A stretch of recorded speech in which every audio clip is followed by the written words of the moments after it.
On the Floyd thing, that thing must run its course. That's above my pay grade. Lots of the MPs are sitting on their phones. Some of the MPs are sleeping. MPs are public servants on paper, nowhere else. I don't see the incentive for the ANC to still have the DA be ministers of those various departments. It doesn't make sense. Before we get into it, I just want to give a shout out to today's sponsor, Curiosity. Curiosity is an accommodation partner of SMWX while we're in Cape Town. If you need accommodation in Joburg, Durban, or Cape Town, make sure you check them out. And guess what? Because you're an SMWX viewer, you get 10% off your next Curiosity order. Use promo code SMWX. Shout out to them. Now let's get into it.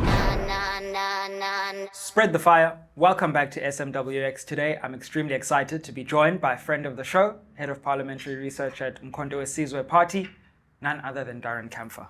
Sir, welcome back. Thank you very much for having me again. Last time we did this, we broke the internet. A little bit, maybe a little bit, yeah. Yeah. How do you react to our conversation? Because I don't think I've seen an interview that got that much reaction, both positive and negative, on this channel before. I mean, I knew it was coming. I didn't expect there to be so many personal jabs just waiting in the wings. People were very dedicated, held on to information for over a year. Those who are watching know what I'm alluding to, which some serious dedication from their side. Absolutely. But yeah, I expected there to be a lot of shock and disbelief and questions, which is fine. I think I did a good job of answering those in the weeks to follow. But yeah, not as, it went a lot more intense and personal than I thought it would be, but I suppose that's the world of politics. Yeah, it's quite sad. And contrary to popular belief, I am not a member of Mpofu-Walsh Party. But one thing that really... I can get you a hoodie. You get me SMWX hoodie, I can give you. You see now. No, I'm joking. Yeah, no, it's all good. It's all good. But like the one thing that really got to me about that was when people said you were doing this for the bag. And I was like, hold on. Like, firstly, we criticize people for not getting into politics. Like, people always say to me, yeah, but you're staying on the outside. But then when people do get into politics, then we also criticize them. So it's kind of like a lose-lose situation if you want to make a change. Like, and then secondly, what is this mysterious big MK bag? Like, I'm sure working in parliament is nice and stuff, but like, if you wanted to do something for a bag with your social media following, you could do a lot of different things. Yeah. So the first thing is that I need to clarify is that I'm not an MP. Lots of people have come to me and thought I'm an MP, I'm a member of parliament, and I'm like, I'm not an MP, I'm a member of staff for the party. I only work with and support the party in parliament in their operations. The other thing is, like you said, I have a decent following and I've turned down lots and lots and lots of corporate deals for various reasons, including, for the most part, the affiliations with Israel. So that wasn't the case either. But then the other thing that needs to be looked at is, for me, it was a matter of balancing the scales. Do you want to have a significant amount of influence, or and how much change can you make with that influence, versus getting directly involved, but then possibly losing some of that influence or perceived integrity, because that was the assumption, that I had now lost my integrity and I had sold out. So it's like, I understood that people might have that perception, but if I were to be in a position to make meaningful change and influence policy from the inside, then it would be worth that loss. So that, for me, was the balance. Like, I'm not disillusioned to people's perception of the MK party or President Zuma. I've been on social media and read enough to know what people are going to think and say. So for me, it was, am I willing to take the hit on my reputation in exchange for being willing to actually get involved in influencing and building and developing policy? And so that's what that trade-off was for me. What's it been like now that you've been there for a while? How long have you actually been in the role? Was it October last year? Okay. So we're talking like a good, nearly 6 months now, or Look, December and Jan, you kind of have to write off. Sure. You know what I mean? There's not much happening in Parliament in those months. There's party work, but not necessarily parliament. So yeah, you can cut those doors. But yeah, about 6 months. What have your experiences been? Hey. Let's start with MK, and then we'll Okay. go into Parliament as a whole, because you have a very unique window on that institution now. Yeah.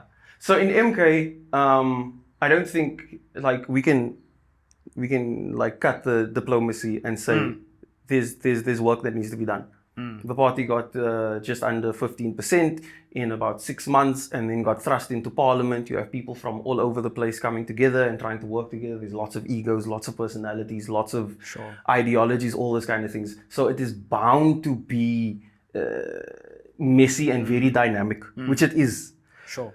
That being said, lots of very talented people in the party who I find myself working with and aligning with ideologically so much that I'm like, please, I must never lose your number. And then there's other people who I care to never see again. And that's just the reality of being in that environment. Like, let's not, you know what I mean? Absolutely. Like, I think, and what I get very bored of is like, when people in this particular environment act like every conversation is an ad for a corporate company and you must make this part. Like, we can all see it.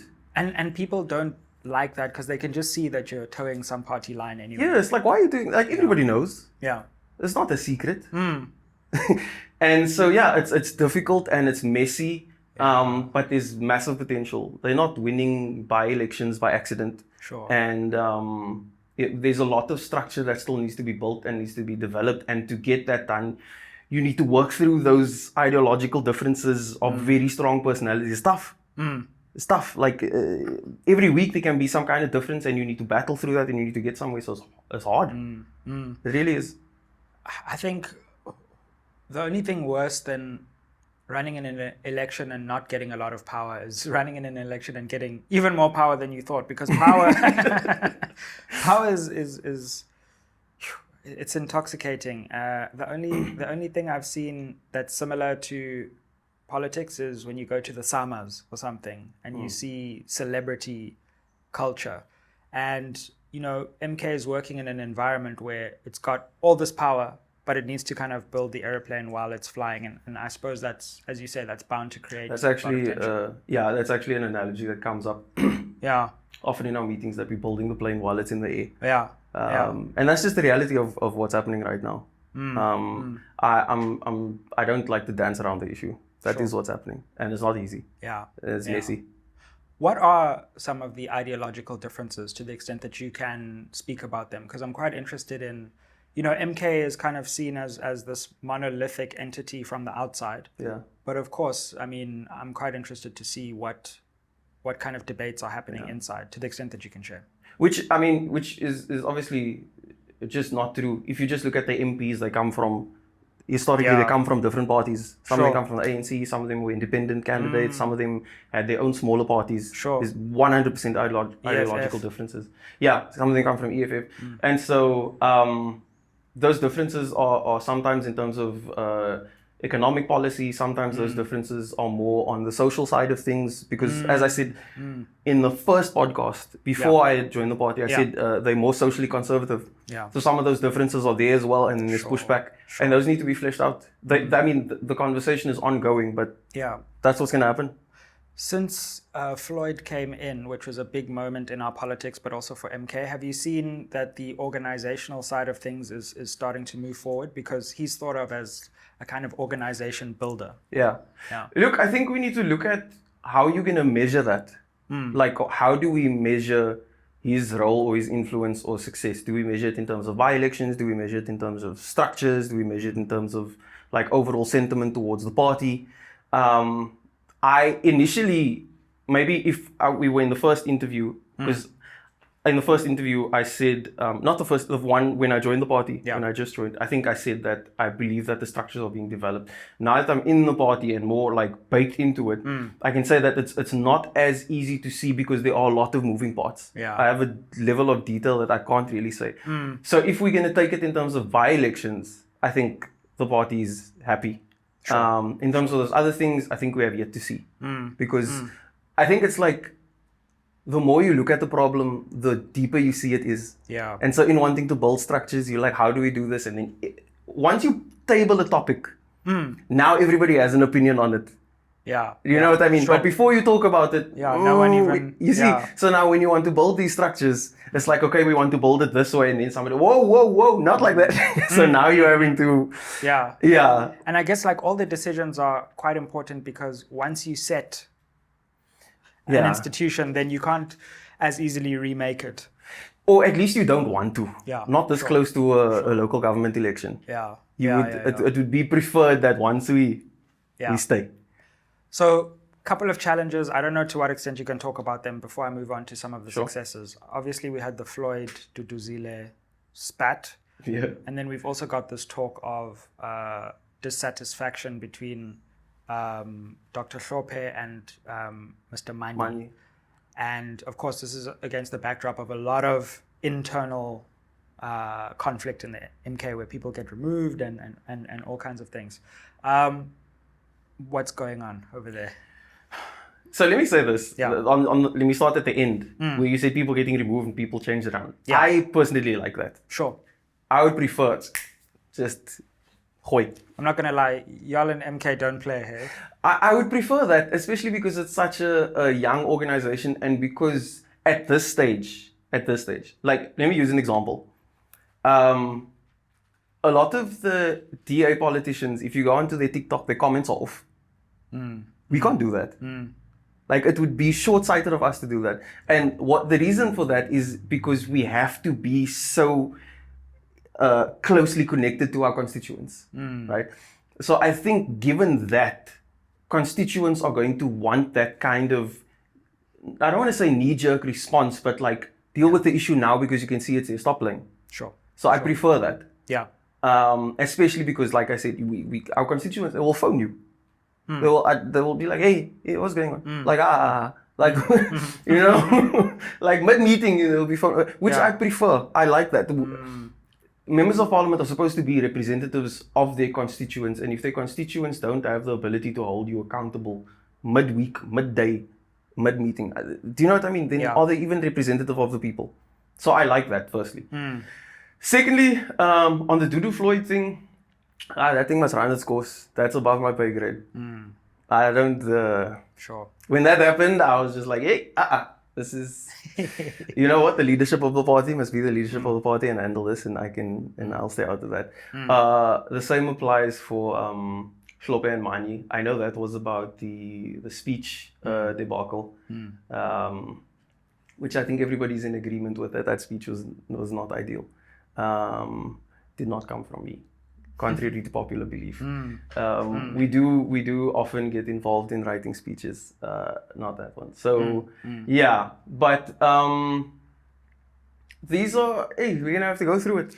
Yeah, I guess, sorry, one other thing I wanted to mention was the MPs that aren't actually in Parliament right now because some were removed. I don't know exactly how it works, but for the budget vote, some people were absent, but there actually was some lack of representation from MK. I don't know how many it is. Can you clarify what's going on? So Mani made a post and he said that there were 8 MPs that weren't, 8 seats that weren't filled. Yeah. And if I remember the post correctly, it's because we can't make any more changes until June. Right. And then 3 people were, apart from those 8, 3 people were missing and they were on constituency work. Sure. I think one was spokesperson, one was deputy president, and they were involved in a by-election at that stage. Right. So those 8 seats, there's not much we can do now until June. You're actually legislatively bound not to fill them until June. Yeah. There's nothing we can do about that. We're just gonna have to hold. On the other side, like Western Cape electoral success did not strike me as something I was expecting. As somebody from the Western Cape, my whole life, me either. Yeah. Not from a place like Saldanha. Is a very predominantly colored place, to call a spade. And with the perception of MK, which, I mean, we can just call it what it is. The perception is shifting, but it still is, this is Jacob Zuma's party, it's a Zulu party. That is changing, but I didn't think it had changed to the point where they would win a by-election in the Western Cape already. Yeah. I was surprised and impressed by that. I think it is a good indicator in terms of the party's ability to connect with people on the ground. It's undeniable. Whether, like, I can, do you know what I mean? You can say I'm saying that because I'm an employee of the party, or you can say that I'm saying that because I'm a member of the party, whatever the case is. But the reality is, you don't get to 0 to 15% and then winning a by-election in the Western Cape, completely outside of your region, which is KZN, in literally DA territory, which is predominantly the Western Cape, is by accident. Like, you have to genuinely be able to appeal to people on the ground. Now, because I'm engulfed in what's working in Parliament, I'm not too familiar with who was. I know Dr. Floyd is involved actively in the Western Cape. So I don't know if that was him and his team, or if the SG was involved as well, but whatever they did, it worked. Yeah, and you're right. I mean, I think the thing about MK that has surprised me right from the inception is that the media mainstream just completely doesn't get MK, but something happens on the ground where MK is able to connect with people. It does. And I think I wish we would have conversations about political parties more frankly, whether we are in the party or outside of the party, or just like, do you know what I mean? Or in opposition to the party. Yeah. The reality is that was an eye-opener, that something is going right. There's some kind of strategy, there's some kind of messaging, there's some kind of dialogue between the party and the people on the ground that they are resonating with. And that's just it. Yeah. And KZN also going quite well with the by-elections. For sure. So yeah, I suppose we'll see where it goes from here. And so where we might be lacking in terms of infrastructure and just being on the ball the way we would want to be, I think the party is making up for in their connection with the people, which that's how you get 15%. Yeah. And the election next year is going to be massive for the country. It is. And I think if we can keep up this momentum in terms of that deep, intimate connection with the people, we're going to see that reflected there. It's just a matter of whether we can keep it up. Yeah. Party clearly has a knack for votes, Yeah. for making votes happen. Yeah, absolutely. I mean, it's also important to place MK in global context, because when we look around the world at various elections, there's in some ways a backlash to incumbents, there's a backlash to establishment figures, establishment media, establishment politics. And the MK has an opportunity ahead of next year's election to run against this GNU euphoria narrative, which the media loves, but I'm not convinced people actually love. And I mean, one scenario is that there's quite a wake-up call next year where the so-called miraculous GNU realizes that it's not as popular as it thinks it is. I think systems that thrive off a majority poor population are always going to implode on themselves. And so whether the perception is that the driver of that system comes from the political environment or the driver of that system comes from the private sector, at some point, people see it for what it is. Maybe it's taking a bit longer than what it should, but as you say, the messaging is that the GNU is working, but you're not sure that's the sentiment on the ground. That's because the messaging that people are receiving is different from what they are experiencing.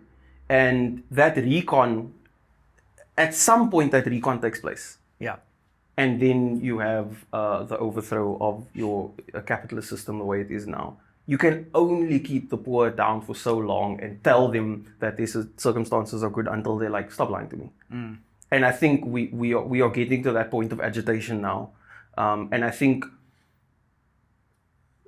before we credit the MK or the EFF or any party who advocates for those things, before we credit them for having this intimate connection with people on the ground, I think we need to credit the people for seeing through the narrative that they're being fed.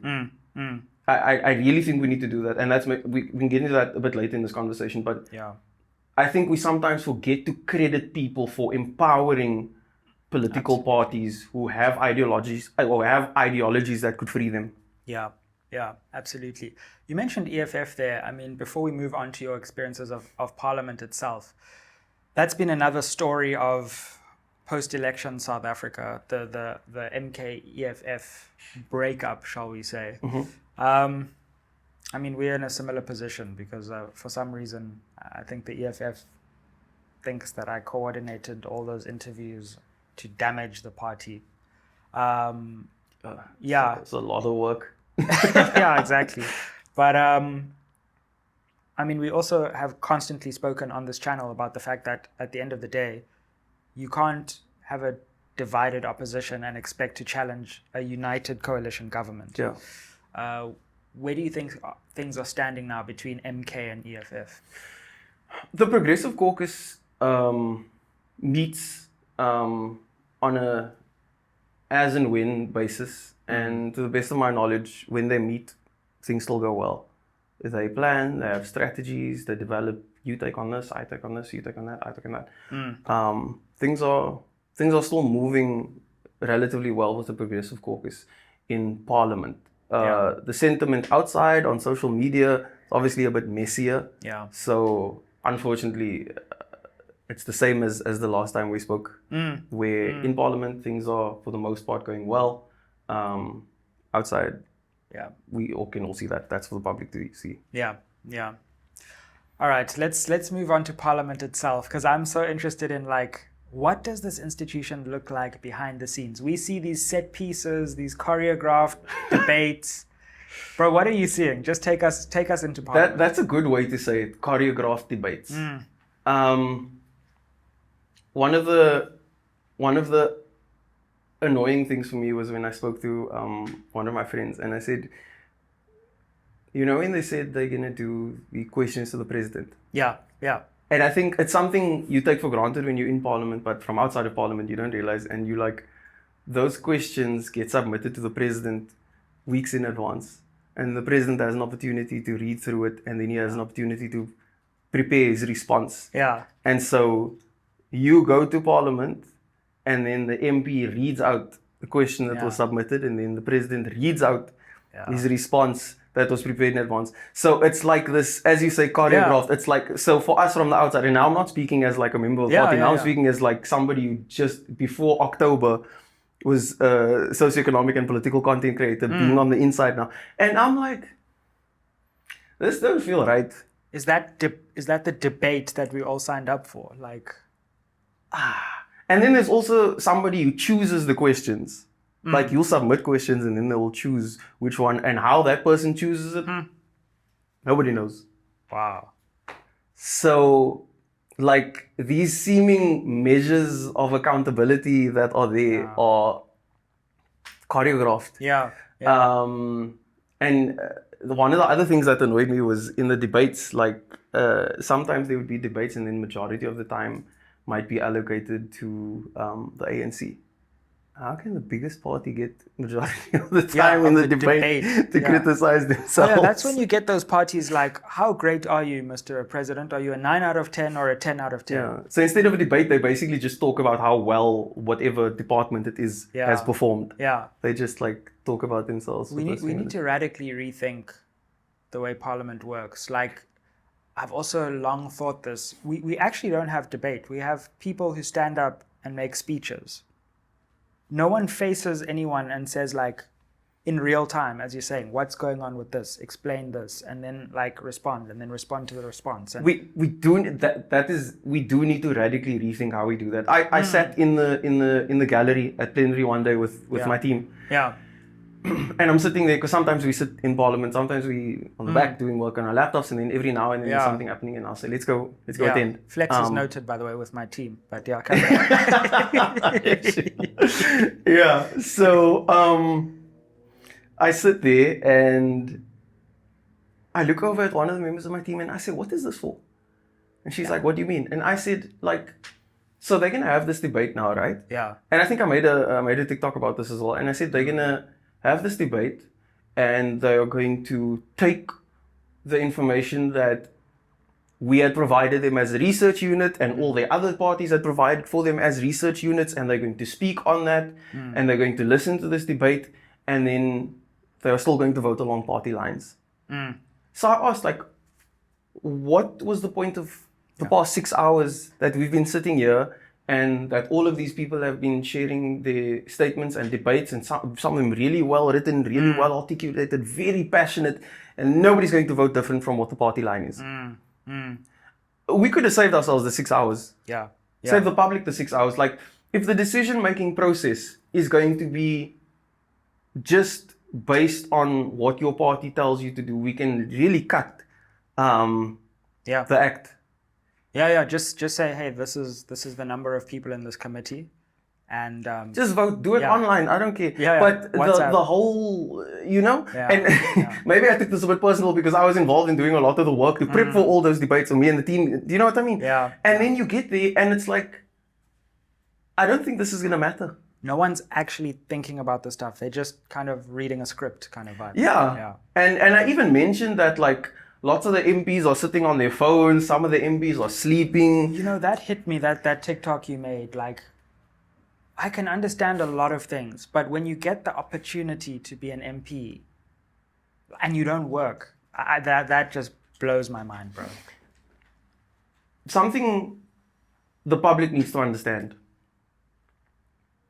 MPs are and whoever's feelings this touch, they must do the work. If it doesn't apply to them, they won't be bothered by what I'm about to say. But if it applies to them, they're gonna get very hurt right now. And I'm gonna make a general statement, and whoever if the shoe fits, good luck, Cinderella. So MPs are public servants on paper, nowhere else. Yeah. By and large, you are going to experience MPs who have really lost the plot. Sure. And across the political spectrum, you're going to experience MPs who really think they've won a beauty pageant. And then you are going to experience MPs who are really dedicated, hardworking, like, you would possibly do so much better in a different environment, but I understand why you're in this one. Like, you'll meet a lot of MPs like that, and then you'll meet other MPs where it's like you are actually, even ministers, like, you are actually utterly useless. Like, they are a proxy, voting fodder in parliament. And that was a very, very scary thing for me to experience. Not as an employee of the party, but as a member of the public, and as somebody who has voluntarily taken on the work of speaking to people about what the heck is going on in the country. That was very scary for me. Yeah. To experience this, like, ego trip inside of the walls of parliament, because here I am, and Gayton McKenzie at least owns it. You know what I mean? He, to his credit, he at least owns it. He's like, you can call me whatever you want, but then in parliament, you will call me honorable. That is the sentiment by many MPs. Sure. That's what you will call me here. Yeah. This is where I run it. Are there any ministers in particular where you've seen that and you're like, no ways? Look, it's very common in parliament to get, like, pushed out of the way while you're walking, if a minister or anybody with the security detail is just walking. Now, mind you, behind the walls of parliament, you have been checked, you can run through metal detectors, all that stuff, but they still that's just normal. That's just a Monday to get, like, pushed out of the way by. And then obviously, there's the cars and all that stuff. Yeah. It's nuts. Like, the parking lot is crazy. It's ridiculous. It's nauseating, honestly. And you would think, like, if the parking lot was like that, then the country would also be like 100%. You were just saying, like, if you would think if the parking lot looked like that, the country would be better. Yeah. Let me dial it back. You would think that the egos would be smaller. Based on the situation. You wouldn't think that these are members of the National Assembly in a country where more than half the people are living in poverty. And, like, a third are not even meeting their basic needs in terms of food. Yeah. Like, if we didn't have potholes, then I wouldn't mind the ego. But, like, wow. I think if we had, like, maybe if we could start with having proper basic healthcare, well distributed, everybody being able to be seen to and catered to in a timeless manner, then maybe it would justify it. But hey, I don't know where it comes from. I don't know. And it was such for lack of a better term, a mind fuck to experience it behind the scenes. Again, across the political spectrum. And it's like, who do you guys think you are members of the National Assembly? In which country? Yeah. Surely not the country with the highest Gini coefficient on the planet. Yeah. Surely not the country with 60% youth unemployment. Yeah. More than half the people in poverty. And 55% in poverty. Surely not that country. Yeah. No. That country would have very humble members of parliament. Yeah. That country wouldn't do this. That can't be. I'm so glad you go there, bro, because we don't talk enough about... Because that bubble can actually consume you. And I think that's what happens to a lot of people, again, across the political spectrum. Like, so I went into the precinct. And we've almost got this thing. We call it the rock fever, the results operation center fever, because that's where everyone converges. And then you get the elite, like, all coming together and confusing and getting themselves... What's the word I'm looking for? Kind of like misaligning themselves altogether. So firstly, barriers go up, which is symbolic and real. Because like now you're crossing from life into the bubble. And as soon as I'm in the bubble, I start talking to like people's aides, decision makers, whatever. And then it's like, so what do you think about the VAT increase and whatever? It's like, yeah, whatever. Whether it goes up or down, like, you know, it's just people forget and, you know. And I'm like, no ways, guys. Like, you actually don't care. Like, if everyone cares about this, like, yeah, we'll see. You know, it doesn't matter. We'll either do this or do that. And, like, no one will really care. And you're like, I don't know how this bubble gets created in Parliament where the population outside gets almost neglected because everyone inside that bubble kind of is agreeing on this culture. Yeah.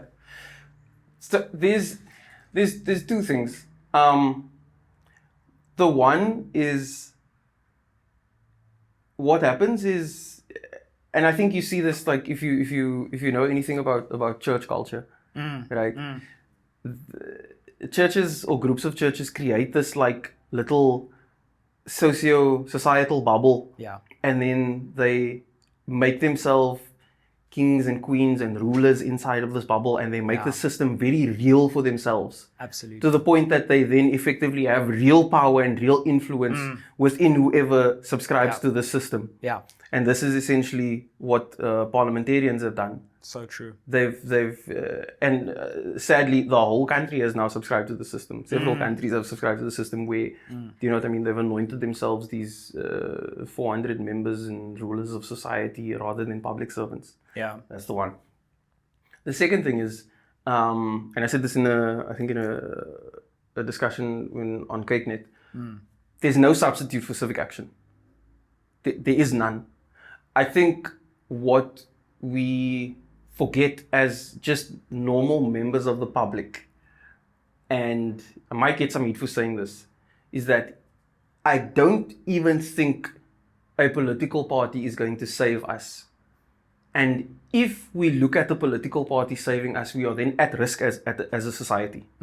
Because any organization or group of organization that has any kind of leadership structure is subject to influence and change and selling out and all those kind of things. It's a very vulnerable place for society to be, to see a political party as its savior.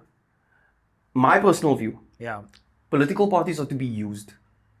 You use a political party as the public to reach whatever ends you would like to reach. And if the political party doesn't serve what ends you are trying to meet as a majority, you get rid of that political party and you choose the next one.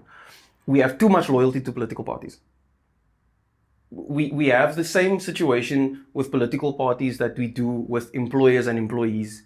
Employers think they are the be-all and end-all because they control your money and they control your livelihood, etc. But without the employees, the employer, who is he? He's the employer of who? He's the manager, director, owner of who? Of what? Of nothing. And so the people need to see political parties as the same, in the same way. And it's not just important, it is mandatory to maintain control of whatever liberation we want to achieve. If we look to a political party as the hero, and at some point down the line, Not that this is something we can relate to. Just the example. Of course, perhaps. yeah. But if we see them as the hero and we swear undying loyalty to that political party, even in the midst of them not serving the best interests of the majority, they have no incentive to change course. Yeah, yeah. And so then as the public, we have handed our power, put it into one basket, and then left it alone indefinitely. So true. In many ways, yeah. we have created that culture in Parliament, right? Because we surrender our agency to these MPs and they don't face any serious consequences for not working, playing Candy Crush, sleeping, and failing to deliver. We have. I think as the public, we have failed to display our power across areas of leadership. Whether it be the private sector or the political side of things. Sure. I feel like we have not... look, there's been a lot of intentional stripping of the public power through education and information, etc. Yeah. It is truth, it is reality, it is what it is. But at the same time, we have also surrendered our power to them by failing to wield what power we have with what we know. And there's no... It's like some things just are. Do you know what I mean? We can have and whoever's watching this, we can have a conversation about political parties and which one and this and this and this. But one thing that we need to just accept for what it is that as a country, we have surrendered the work of leadership to our leaders. Yeah. And that's a horrible thing to do. Yeah. It's a short-sighted thing to do. I see leadership as you have been given instruction by the majority, you follow that instruction, or you will be removed from that leadership position. What we've gotten now is we've elevated somebody into a leadership position, you must do the work. Yeah. And if they don't, then what? We've not done anything because we've not gotten into the... I always credit the French. I say, as much as I hate the French, they know how to protest. That's for sure. They know. Did you see that video where they took all the tractors and they dumped manure in front of all the political places and offices? Yeah, they like filled the gates, they dumped manure in front of the gates and they were like, this is what we think of the work you've done. Sure. And I'm not saying that's what we should do, but I'm saying that that needs to be the level of heat and pressure we need to exert on leadership across the board. When prices go up, we get angry and then and when political parties make ridiculous decisions. Like, I understand that we are very frustrated with the potential for a VAT increase. I understand it makes sense. But why do we look to MPs to make that decision happen on? And I'm not saying that shouldn't be on them. They have their work to do. Now I'm speaking about the public. Yeah, sure. They have their work to do and they need to vote accordingly and they need to pass legislation, all those good things, right? But why are they not scared of the public in terms of passing a 0.5% percentage point increase? Why are political parties are concerned with their constituents? What I think should be the case is that the 400 members of the National Assembly should be concerned that the country is going to come to a standstill. The country is not going to stand for X, Y, and Z. And I think that we are getting there for sure. We are getting there. There have been marches, there have been protests and all this kind of stuff. But I don't yet think we are at the point where as people we control the system well enough to be able to know that if you even present something like a VAT increase, is not going to fly. The audacity to present an option like that in the most unequal country on the planet, 55% of people in poverty, all the stats, yada, we all know them, we quote them all the time. But the audacity to be able to present that and then to some extent have it supported, or to then barter on other things that will make things worth of, like Bellable and NHI. Like, to be able to do that and not just not fear for your salary, but not fear for your head, speaks to where we are as a country. And I hate this saying, sorry, I know I'm ranting. I hate this saying that when people say we aren't angry enough, right? Because I think a lot of us are angry and a lot of us are frustrated. You're not going to tell me that somebody who's traveling 4 hours a day, working 10 hours for minimum wage is not angry. That's disrespectful. I don't think we should do that. But I do think that there is a disconnect between what we experience and what we know we have the ability to impact and influence in society. And I think when we get to that point, we are much closer to our liberation than we are when we vote for the right party. I think what is true to say on that is, I agree with you, people are angry. Maybe we are not channeling our anger enough. And that's what democracy is, when you channel anger to power, Sure. not outwards. And we haven't, as a society, figured out how to channel that anger to power yet. Not just MPs, as you say, to corporate power, other forms of social power. And we're channeling the anger in lots of directions, but not in the directions which it most needs to go in. And as a country, we urgently need to think about this. Because I agree with you. When you go to that parliamentary precinct, you're like, the solution is definitely not coming from here. I don't know where it's coming from, but here is not where it's coming from. And the scary part is that we don't lack solutions. I was watching the podcast with you and Duma. Yeah. Brilliant podcast, brilliant solutions, Sure. all of them. He said he's presented them several times across the country. And he's not the only one. There are people who have presented several solutions to what we are going through, and they aren't being taken on. And that should bother us. Yeah. I think the narrative we get fed is that, incompetence, There are brilliant people there in parliament as well. Brilliant people working in the state, brilliant people working in various departments across the country. Yeah. There's not South Africans are not dumb. Yeah. South Africans don't lack skills. There are people all across the industries. We don't have the largest economy on the continent by accident either. And it's not because some white man sits in the office and smokes cigars and then goes home to his farm. It's not him. It's not that title deed holder. Like, let's get that straight. You know what I mean? Yeah. Yeah. We aren't there by accident, but we just need... And I suppose it's why I make the content I do, so that people can see the connection between the state that we're in and the power that they have. Yeah. I suppose I'm just frustrated because we're not getting there fast enough, and it's costing people's lives, man. It is. I mean, this VAT stuff. What's your understanding of what these opposition parties have done? Do you think that there is a possibility of reversing this 0.5 percentage point increase? Or do you think the ANC has literally led them down the garden path? Personally, I think it's a little bit naive to partner with the organization who wanted the VAT increase and then hope that they're not going to implement the VAT increase. That being said, they have released a statement saying that they're going to consider it. Whether they're actually going to consider it or not, I don't know. What bothers me is that they tabled the 2 percentage point increase as a solution. Like, what's the thought process?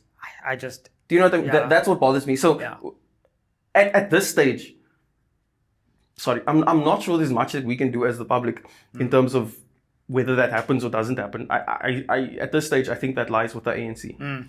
What bothers me is that this was an option to them. Why? Yeah. Like, why? And the Kieswetter from SARS, right?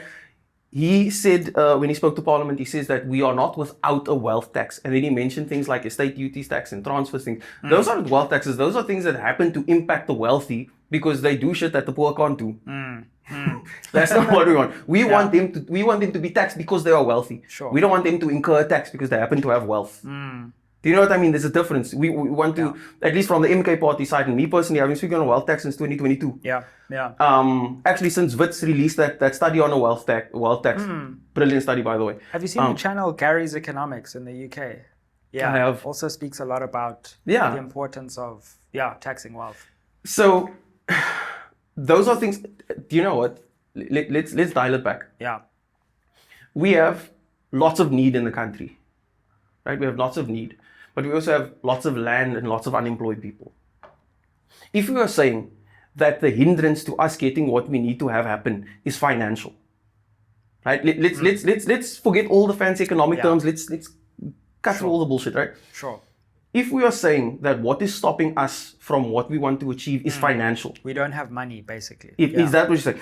Then what we need to do is we need to look at the institutions who control the flow of money. The South African Reserve Bank and the South African Revenue Services. Because the one controls or can influence in large how much money goes out, SARB, and the other one controls how much money can come back, SARS. So now it's funny to me that we are looking at the people to fix this issue, but we are not looking at the two institutions that control the flow of money. Why? How is that possible? You're telling me that these guys, SOB, can issue currency, have salaries paid, etc., and to curb inflation, what we have is SARS bring in the excess so that we can still control prices, and they don't do that? Why? Why? And that's the conversation that I think we need to have as people, and we need to look at the problems that are being presented. And if you're saying the problem is financial, who controls money? If you're saying the problem is skills, who controls the access to skills? If you're saying the problem is housing, who controls the access to housing?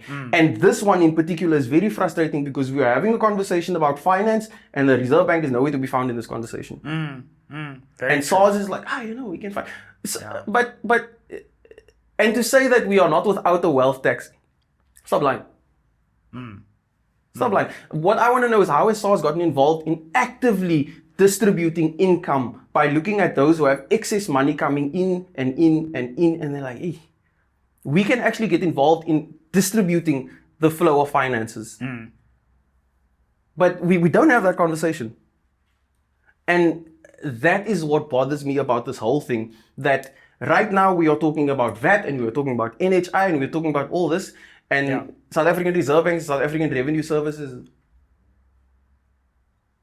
don't involve us. How can we not involve the key institutions that can control the flow of money? I must say, I haven't thought of it like that here, with the SARB and the SARS and the money coming in and where it goes out. I just think we need to sometimes, right, being inside of any industry or inside of any field of study, people like to get involved in like the detail, and you know, and you in it, and in, like if we were to say cameras, for example, now we talk about exposure and frame rate and all those kind of things, and somebody's saying, is there a different way of doing this? Is there a different way? Do we have to capture stills, or can we use a video camera for this? And I feel like that's what's happening here. Even inside of Parliament, they're having a conversation about we must do this instead of that. We must collect it that way. Can't we have the conversation about why the Reserve Bank is privately owned, or in large privately owned? What's going on? Why are we having the conversation from the inside with all this level of detail, and we're not stepping outside and saying, the same way you said Parliament needs to be dynamically reshaped and rethought in how it functions. Why are we still looking at these are the only options you have as a country to meet your needs? Here you get screwed over, part one. Here you get screwed over, part two. Which one do you want? That's ridiculous options for the country. Especially for one in the situation we're sitting in. There's all this talk now about the GNU breaking down. Zilla's threatened a motion of no confidence if Cyril removes the DA ministers. What do you think is going to happen there? I saw your interview with the Minister of Finance, Gonogwana. He doesn't want them around the money. He doesn't want them running those ministries anymore. He's just like, just go, baby. Like when he looked at you, and I thought he was looking at me like, I was like, I'm not Helen Zilla, sir.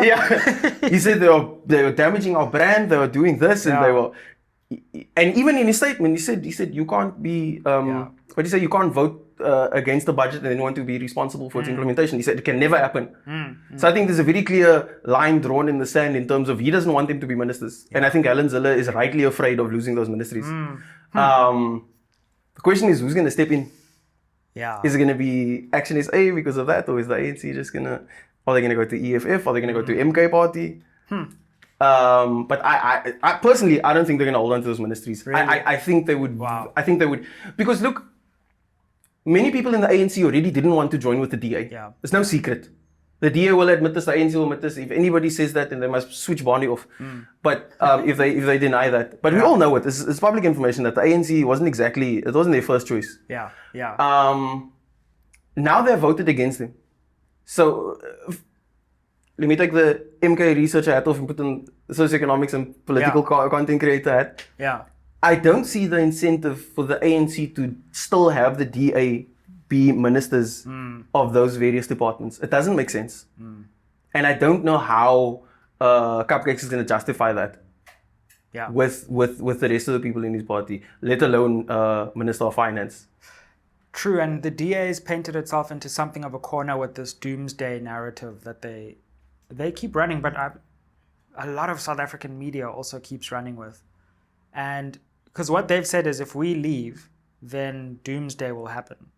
But then the ANC turns around and says, okay, but then you can't leave. We'll just do whatever we want because you said it's going to be doomsday. So why would you create doomsday by leaving?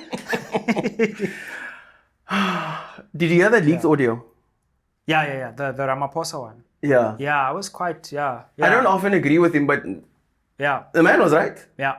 Everything he said in there was right. He said they are in a very tough spot right now.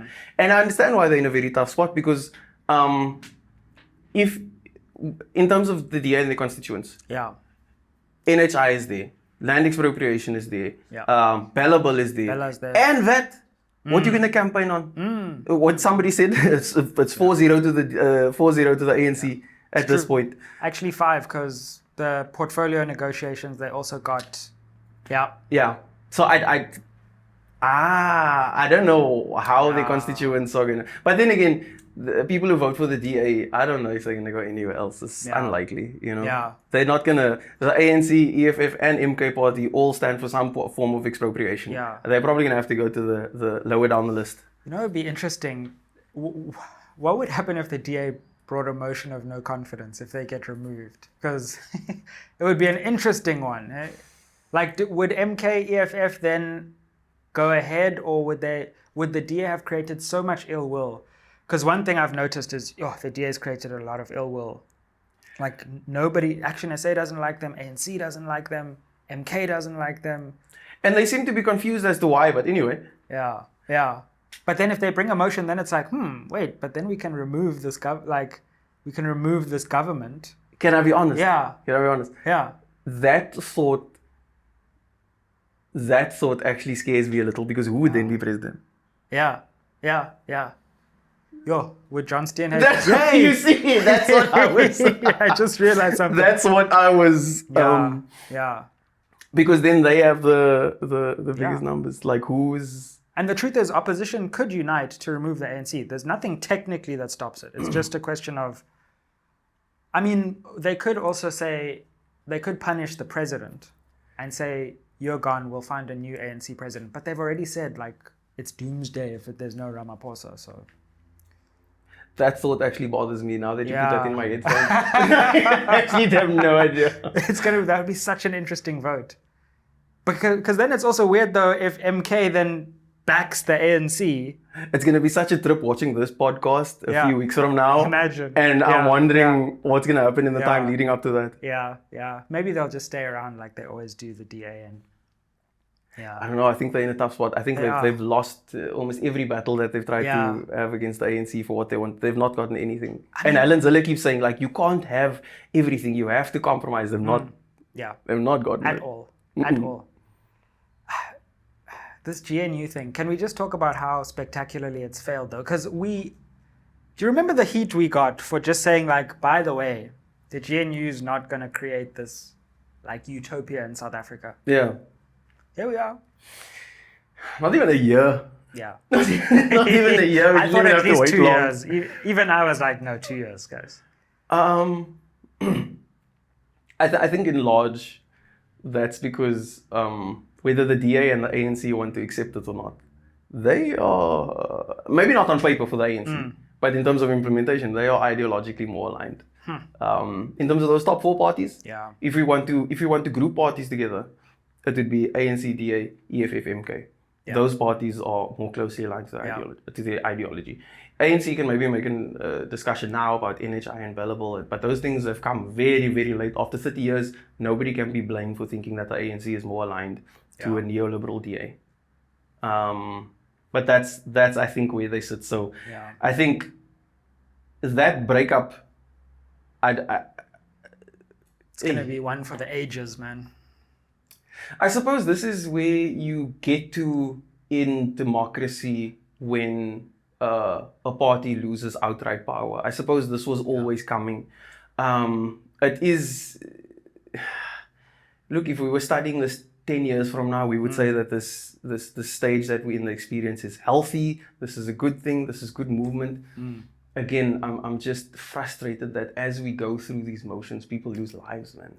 And it's very difficult to be behind the walls of parliament, and there's this bureaucracy, and there's this red tape, and there's this slow movement, and there's this waiting, and this and that. And it's just like people are losing their lives while this is happening. And I can't reiterate that enough, that whilst we try and play this game and do these speeches and do these rehearsals, and people are walking around with their big egos and in these big black SUVs and all, like, it's life is being lost. Yeah, it's quite obscene. Daily. Like you drive not even a block from Parliament and there's homeless people down the street, right outside the institution that is meant to fix that problem. And that's it's messy. So bro, where to from here for you? You're gonna stick it out within the political space? Look, MK must keep you very close, I will say that. Look, being in the research unit is a very integral part of the party. I get to learn a lot, I get to present a lot. And so I am in the process of, and I want to build a really strong and really well-functional knowledge library for the party. Sure. That's my vision for this particular department. And I've said it before I started in the role, I've said it in the role, I've said it various times, that the research unit really needs to be a knowledge library, not just for the members of parliament who I'm there to assist directly, but I think for the party as a whole, and then for the larger country. And so that's when I'm not involved in assisting the MPs in their portfolio committees, that's what me and the team are working on. How do we get information together? How do we plan to present this so that it can just benefit people? And I suppose that's what I'm always involved in, like getting information out to the people. As in this particular context, I'm just on this platform, my immediate so I just want to really build a really strong knowledge library for the party, period. Benefits the party, benefits society. There's no harm that can be done in building a really, really robust knowledge base for the party. Yeah. Well, Darren Campher, thank you for joining us again on SMWX. Thank you very much again. Always great to chat, and look forward to our next one. For sure. Like, share, subscribe. Help us hit that 250K subscriber mark. Make sure you comment down below. Do you agree? Do you disagree? Let's continue the chat. I always say the SMWX comments are better than reading one of the mainstream media opinion pages. So let's continue down below. Make sure you follow Darren. Although, like, if you don't follow Darren, then, I mean, what are you even doing? Darren should be saying, can you please follow me? So, Sorry, go. And man, just keep it locked on SMWX. We've got our live event, first ever live event coming up on the 25th of April. Be great to see you there. It'll also be live streamed. We're trying to build places where people can actually congregate in person so we can have those critical conversations and, be a force for change, not just on your screens, but also in real life. So that's the long-term goal of this channel. Keep it locked on SMWX and see you on the next one. Aye. Bam! Discount alert.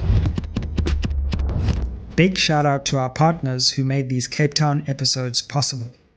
First, Curiosity Cape Town. They gave us a stylish and comfortable space to stay and shoot. Use the promo code SMWX for 10% off your next stay. Next up, Pace Car Rental. They kept us moving with ease through the city. Use that same promo code SMWX to get 10% off your next car rental with them. Support those who support the channel, and let's go.